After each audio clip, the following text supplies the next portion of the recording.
RK நறுமணி. வருஷத்துல ஒரு வாட்டி இந்த பண்டிகையா இருக்கட்டும், திருவிழாவா இருக்கட்டும், இந்த புது வருஷம் பிறந்து கொண்டாடுறதா இருக்கட்டும், அன்னைக்கு ஒரு நாள் நம்ம காலங்கத்தால வழியா எங்க இருப்போம்? கோயில்ல இருப்போம். கோயிலுக்கு போவாங்க, சர்ச்சுக்கு போவாங்க, மசூதிக்கு போவாங்க. எதுக்காக? சாமியை பாக்குறதுக்காக. எனக்கு இந்த வருஷம் எந்த பிரச்சனையும் இருக்கக்கூடாது, எனக்கு இவ்வளவு பிரச்சனைகள் இருக்கு, தீர்த்து வைங்க, எனக்கு இந்த வருஷம் எல்லாமே நல்லதாவே நடக்கணும் அப்படின்ட்டு சாமியை பார்த்து வேண்டிக்கிறதுக்காக நம்ம போவோம். ஆனா திருவிழாவும் இல்ல, பண்டிகையும் இல்ல, ஒட்டுமொத்த தமிழ்நாட்டு மக்களும் இன்னைக்கு ஒரே ஒருத்தரை பார்க்க போறாங்க அப்படின்னாக்கா தமிழ்நாட்டுல எவ்வளவு பிரச்சனைகள் இருக்கு. சாமி நேரா வராதுங்க, யாராச்சும் ஒருத்தர் மூலியமா தான் வரும்.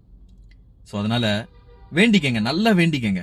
நான் படிச்ச படிப்புக்கு கரெக்டான வேலை இல்ல, நீதி இல்ல, நியாயம் இல்ல, நேர்மை இல்ல அப்படின்ட்டு 23ஆம் தேதி நீங்க போடுற அந்த ஒரு ஓட்டுல வேண்டிக்கங்க.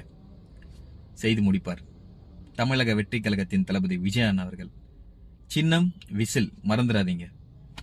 நன்றி.